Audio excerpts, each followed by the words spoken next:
ਕੁਝ ਨਵੇਂ ਐਕਟ ਨੇ ਜਿਹੜੇ ਉਹ ਆਏ ਨੇ, ਤਾਂ ਇਹਨਾਂ ਐਕਟਾਂ ਦੇ ਵਿੱਚ ਕੀ ਹੈ ਅਸੀਂ ਉਹਦੀ ਗੱਲ ਕਰਾਂਗੇ।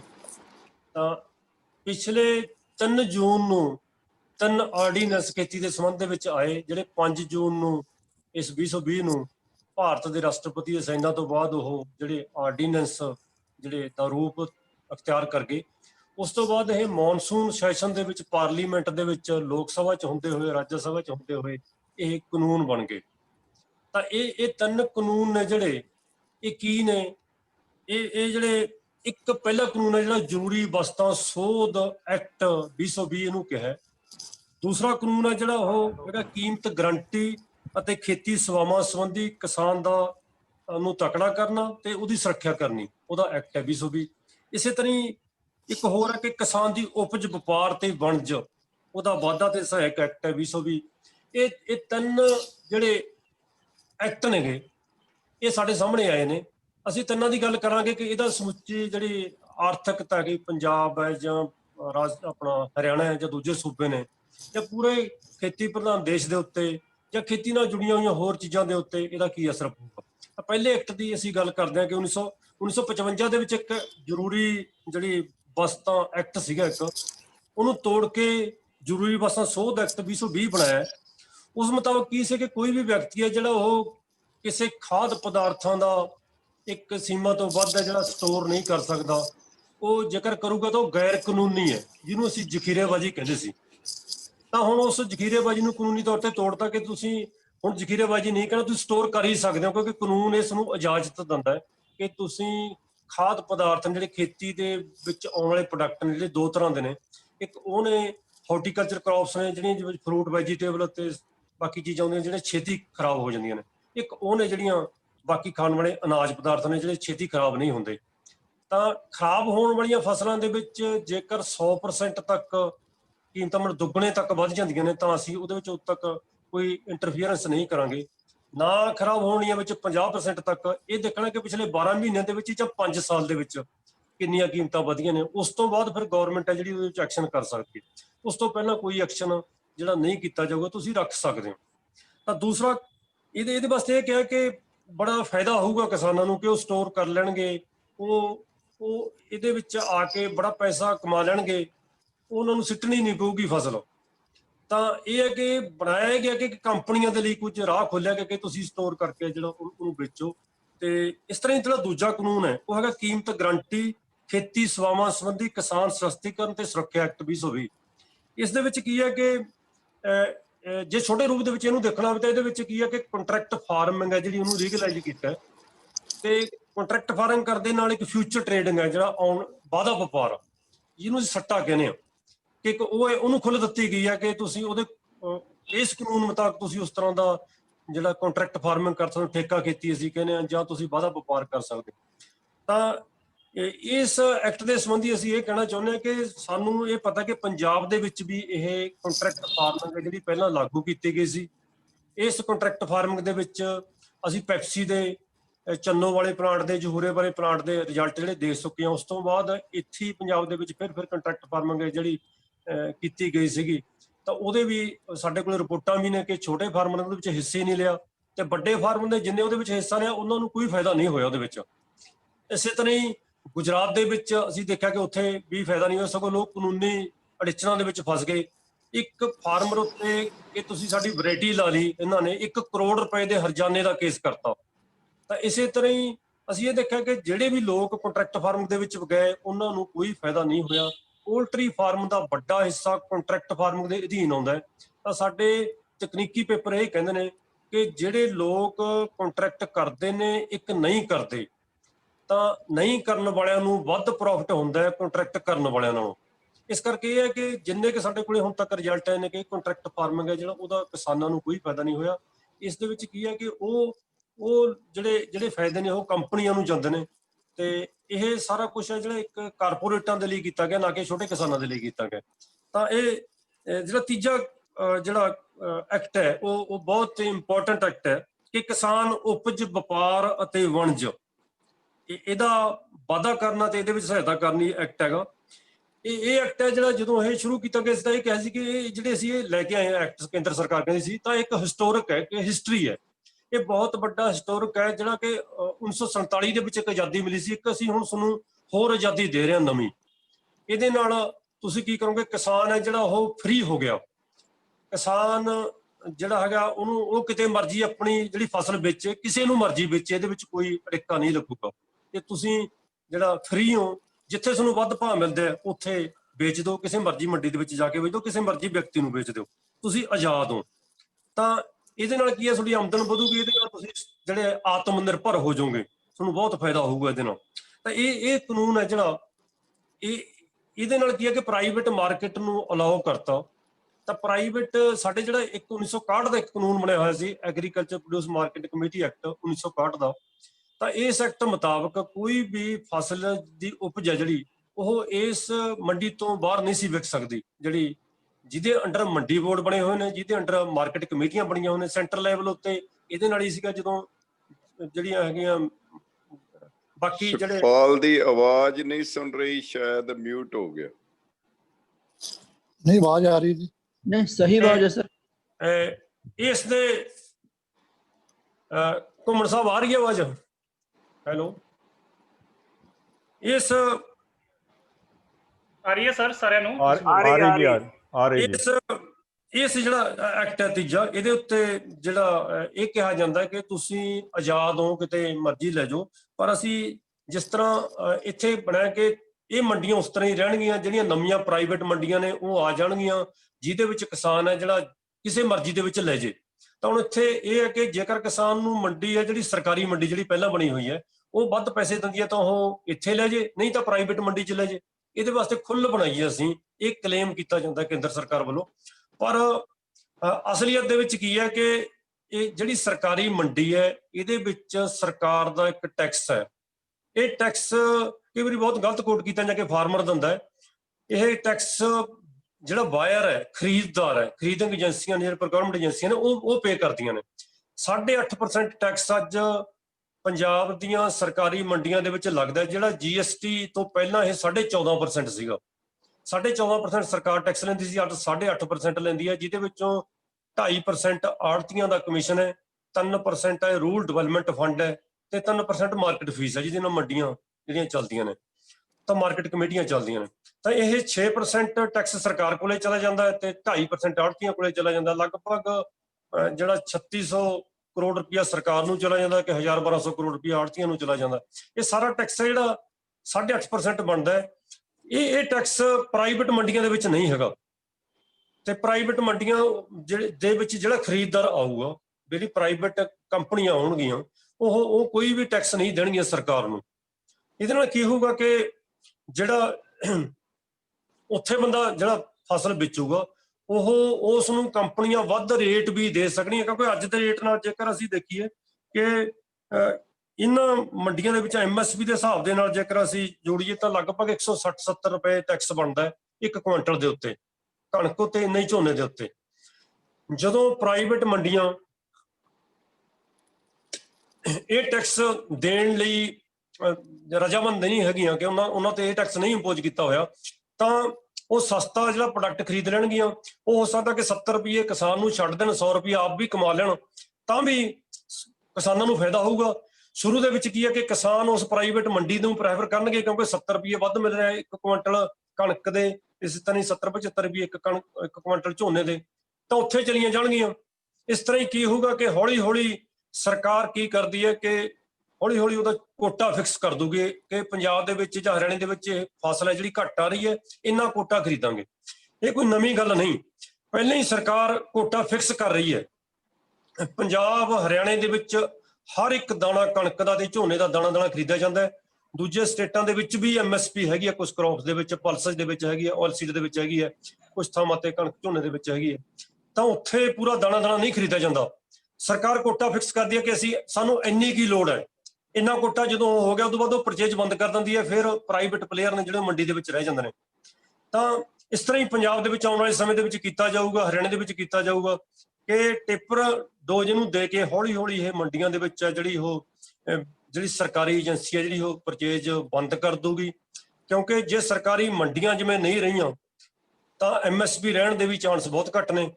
ਤੇ ਇਸ ਤਰ੍ਹਾਂ ਕੀ ਹੈ ਕਿ ਆਉਣ ਵਾਲੇ ਸਮੇਂ ਜਦੋਂ ਇਹ ਕਲੇਮ ਕੀਤਾ ਜਾਂਦਾ ਹੈ ਕਿ MSP ਨੂੰ ਨਹੀਂ ਛਿੜਿਆ ਜਾਊਗਾ, ਅਸਲ ਦੇ ਵਿੱਚ ਕੀ ਹੈ ਕਿ MSP ਹੈ ਜਿਹੜੀ ਉਹ ਬੰਦ ਕਰਨ ਦਾ ਹੀ ਇੱਕ ਖਦਸ਼ਾ ਹੈ ਸਾਨੂੰ। ਉਹ ਬੰਦ ਕਰਨ ਪਿੱਛੇ ਇਹ ਸਾਰਾ ਕੁਝ ਕੀਤਾ ਹੋਇਆ ਹੈ। ਤਾਂ ਅਸੀਂ ਇਹ ਦੇਖਦੇ ਹਾਂ ਕਿ ਇਹ MSP ਹੈ ਜਿਹੜੀ ਉਹ ਲੰਬੇ ਸਮੇਂ ਦੇ ਵਿੱਚ ਨਹੀਂ ਰਹਿਣੀ। ਤੇ ਕਿਸਾਨਾਂ ਨੂੰ ਜਦੋਂ MSP ਨਹੀਂ, ਭਾਵੇਂ ਇਹ ਕਿਹਾ ਜਾਂਦਾ ਕਿ ਕਿਸਾਨਾਂ ਨੂੰ 6% ਕਿਸਾਨਾਂ ਨੂੰ ਹੀ MSP ਮਿਲਦੀ ਹੈ, ਬਾਕੀਆਂ ਨੂੰ ਤਾਂ 94% ਨੂੰ ਨਹੀਂ ਮਿਲਦੀ। ਤਾਂ ਇੱਕ ਤਾਂ ਇਹ ਡਾਟੇ ਉੱਤੇ ਹੀ ਸ਼ੱਕ ਹੈ ਕਿ 6% ਨਹੀਂ, ਕਿ ਪੰਜਾਬ ਦਾ 70% ਕਿਸਾਨ ਹੈ ਉਹ ਇਹ ਜਿਹੜਾ MSP ਦਾ ਫਾਇਦਾ ਉਠਾਉਂਦਾ ਹੈ। ਸਾਨੂੰ ਕੋਈ ਵੀ ਬੰਦਾ ਇਹੋ ਜਿਹਾ ਨਹੀਂ ਮਿਲਿਆ ਜਿਹਨੂੰ MSP ਦਾ ਫਾਇਦਾ ਨਾ ਹੁੰਦਾ ਹੋਵੇ ਪੰਜਾਬ 'ਚ, ਕਿਉਂਕਿ ਜਦੋਂ ਸੈਂਪਲ ਲਿਆ ਜਾਂਦਾ ਉਦੋਂ ਇਹ ਲਿਆ ਜਾਂਦਾ ਕਿ ਕਿਸਾਨ ਕੀ ਬੀਜਦਾ, ਉਸ ਤਰ੍ਹਾਂ ਦੇ ਫਾਰਮ ਵੀ ਲਏ ਜਾਂਦੇ ਜਿਹੜੇ ਝੋਨਾ ਨਹੀਂ ਬੀਜਦੇ। ਤਾਂ ਇਹਦੇ ਵਿੱਚ ਹੈ ਕਿ 15% ਕਿਸਾਨ ਨੇ ਜਿਹੜੇ ਉਹਨੂੰ MSP ਮਿਲਦੀ ਹੈ। ਚਾਹੀਦਾ ਤਾਂ ਇਹ ਹੈ ਕਿ 15% ਜਾਂ 6% ਦੀ ਥਾਂ ਤੇ ਇਹ ਸਾਰੇ ਫਾਰਮਰਾਂ ਨੂੰ ਮਿਲੇ, ਪਰ ਇਹ ਪਲੀ ਲੈ ਕੇ ਕਿ ਸਿਰਫ 6% ਨੂੰ ਹੀ ਮਿਲਦਾ, ਇਸ ਕਰਕੇ ਇਹਦਾ ਕੋਈ ਫਾਇਦਾ ਨਹੀਂ, ਬਾਕੀ 94 ਨੂੰ ਨਹੀਂ ਫਾਇਦਾ। ਜੇ 6 ਨੂੰ ਵੀ ਨਹੀਂ ਕਰਾਂਗੇ ਤਾਂ ਕੀ ਹੋ ਜਾਊਗਾ। ਤਾਂ ਹੁਣ ਇਹ ਹੈ ਕਿ ਜਦੋਂ 6% ਨੂੰ MSP ਸਰਕਾਰ ਦਿੰਦੀ ਹੈ ਤਾਂ ਇਹਦਾ ਇੱਕ ਫਾਇਦਾ ਹੁੰਦਾ ਹੈ ਜਿਹਨੂੰ ਅਸੀਂ ਪ੍ਰਾਈਸ ਡਿਸਕਵਰੀ ਕਹਿੰਦੇ ਹਾਂ, ਪ੍ਰਾਈਸ ਰੀਅਲਾਈਜੇਸ਼ਨ ਕਹਿੰਦੇ ਹਾਂ। ਜਦੋਂ ਇੱਕ ਕ੍ਰੌਪ ਦੀ ਪ੍ਰਾਈਸ ਫਿਕਸ ਹੋ ਜਾਂਦੀ ਹੈ 1925 ਰੁਪਏ ਜਾਂ 1858 ਰੁਪਏ, ਤਾਂ ਉਸ ਕ੍ਰੌਪ ਦੀ ਬਾਕੀ ਥਾਵਾਂ ਦੇ ਉੱਤੇ ਵੀ ਇੱਕ ਪ੍ਰਾਈਸ ਹੈ ਜਿਹੜੀ ਨਿਰਧਾਰਿਤ ਹੋ ਜਾਂਦੀ ਹੈ, ਭਾਵੇਂ ਕਿ ਉਸ ਤੋਂ ਘੱਟ ਮਿਲਦੀ ਹੈ। ਜੇ ਪੰਜਾਬ ਦੇ ਵਿੱਚ ਇਹ 1925 ਹੈ ਜਿਹੜੀ ਕਣਕ ਦਾ ਰੇਟ ਨਾ ਮਿਲੇ ਤਾਂ ਇਹ ਪ੍ਰਾਈਸ ਹੈ ਜਿਹੜੀ ਬਾਕੀ ਸਟੇਟਾਂ ਦੇ ਵਿੱਚ ਵੀ, ਜੇ ਪੰਜਾਬ ਦੇ ਵਿੱਚ ਇਹ ਫਿਰ 1700 ਮਿਲੂਗੀ ਸਪੋਜ਼, ਤਾਂ ਬਾਕੀ ਸਟੇਟਾਂ ਦੇ ਵਿੱਚ ਵੀ ਇਹ 1500 ਨਹੀਂ ਮਿਲੂਗੀ, ਉੱਥੇ ਵੀ 1200 ਮਿਲੂ। ਤਾਂ ਇਸ ਪੂਰੇ ਜਿਹੜਾ ਸਿਸਟਮ ਹੈ ਭਾਵੇਂ ਇਹ ਘੱਟ ਲੋਕਾਂ ਨੂੰ ਮਿਲਦੀ ਹੈ, ਪਰ ਇਹ ਪ੍ਰਾਈਸ ਇੱਕ ਡਿਸਕਵਰ ਹੋ ਜਾਂਦੀ ਹੈ। ਬਾਕੀ 94% ਲੋਕ ਜਿਹੜੇ ਵੀ ਇਸ ਚੀਜ਼ਾਂ ਦੀ ਖੇਤੀ ਕਰਦੇ ਉਹਨਾਂ ਨੂੰ ਫਾਇਦਾ ਹੁੰਦਾ ਹੈ।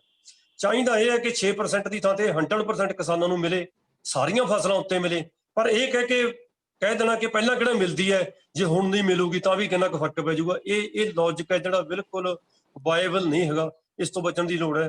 ਤੇ ਦੂਜੀ ਗੱਲ ਹੈ ਕਿ ਇੱਕ ਇਹ ਕਿਹਾ ਗਿਆ ਕਿ ਦੂਜੀ ਕਿ ਜਿੰਨੀਆਂ ਇੱਕ ਦੇਸ਼ ਇੱਕ ਮੰਡੀ, ਹੁਣ ਤੱਕ ਇਹ ਸਲੋਗਨ ਚੱਲਦਾ ਸੀ ਕਿ ਇਹ ਭਾਰਤ ਇੱਕ ਦੇਸ਼ ਹੈ, ਇੱਕ ਰਾਸ਼ਟਰ ਹੈ, ਤੇ ਇਹਦੇ ਵਿੱਚ ਇੱਕ ਮੰਡੀ ਹੈ ਜਿਹੜੀ ਉਹ ਚੱਲੂਗੀ।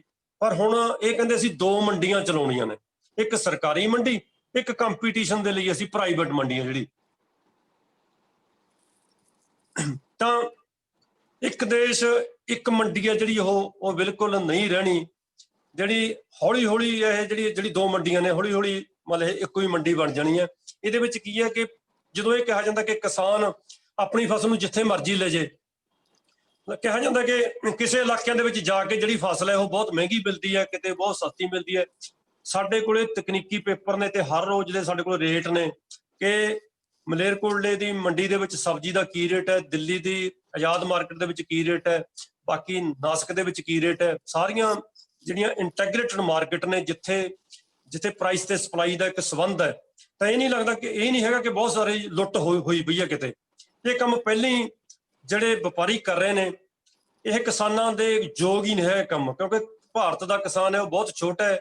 ਉਹਨਾਂ ਦਾ 86% 5 ਏਕੜ ਤੋਂ ਘੱਟ ਵਾਲਾ, ਜਿਹਦੇ ਕੋਲੇ ਆਪਣਾ ਕੋਈ ਸਾਧਨ ਨਹੀਂ ਮੰਡੀ ਵਿੱਚ ਜਾਣ ਦਾ, ਉਹ ਤਾਂ ਇਹਨਾਂ ਮੰਡੀਆਂ ਦੇ ਵਿੱਚ ਵੀ ਨਹੀਂ ਜਾ ਸਕਦੇ, ਬਹੁਤ ਨੇੜੇ। ਅੱਜ ਪੰਜਾਬ ਦੇ ਵਿੱਚ ਜਿੰਨੀਆਂ ਮੰਡੀਆਂ ਨੇ ਉਸ ਦੇ ਹਿਸਾਬ ਨਾਲ ਵੀ ਉਹ ਤੋਂ ਮੰਡੀ ਦੇ ਵਿੱਚ ਜਿਹੜਾ ਮਸਾ ਲੈ ਕੇ ਜਾਂਦੇ ਨੇ ਉਹ ਕਿਸੇ ਤੋਂ ਆਪਣਾ ਸਾਧਨ ਮੰਗ ਕੇ, ਤਾਂ ਉਹ ਕਿੱਥੋਂ ਜਾ ਕੇ ਉਹ ਬਾਕੀ ਸਟੇਟਾਂ ਦੇ ਵਿੱਚ, ਸੂਬਿਆਂ ਦੇ ਵਿੱਚ ਜਾ ਕੇ ਉਹ ਵੇਚ ਦੇਣਗੇ। ਇਹ ਕੰਮ ਹੁਣ ਵਪਾਰੀ ਕਰ ਰਹੇ ਨੇ, ਫਿਰ ਇਹ ਵੱਡੀਆਂ ਜਿਹੜੀਆਂ ਕੰਪਨੀਆਂ ਕਰਨਗੀਆਂ। ਇਹ ਕੰਮ ਕਿਸਾਨਾਂ ਲਈ ਨਹੀਂ। ਛੋਟਾ ਕਿਸਾਨ ਇਸ ਜਿਹੜਾ ਨਵਾਂ ਸਿਸਟਮ ਹੈ ਇਹਦੇ ਵਿੱਚ ਕੋਈ ਵੀ ਪਾਰਟਿਸਿਪੇਟ ਨਹੀਂ ਕਰ ਸਕਦਾ।